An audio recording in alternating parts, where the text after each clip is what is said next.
If Allah already knows what I'm going to do, then do I really have free will? Am I just acting out a script? Yes, very good question. In Islam, we believe that Allah subhanahu wa ta'ala is all knowing. Allah is Alim, Allah is Khabir. Allah knows the past, Allah knows the present, Allah knows the future, all at once. And to know something does not mean that He is causing it. Let me give you an example.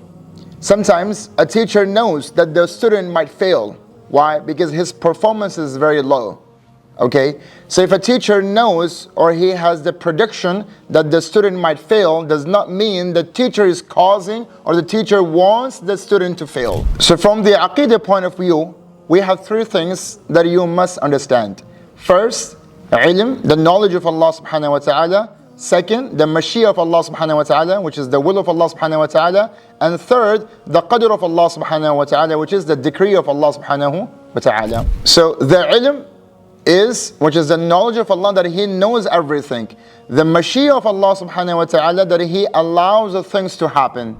And the decree means that Allah subhanahu wa ta'ala has written everything. But within that writing, Allah subhanahu wa ta'ala has given you the ability to choose. You choose to pray, you choose to sin, you choose to commit good deeds, you choose to be a good person, you choose to be a bad person. It's your choice. And that's what we call it, your free will. But here's the key.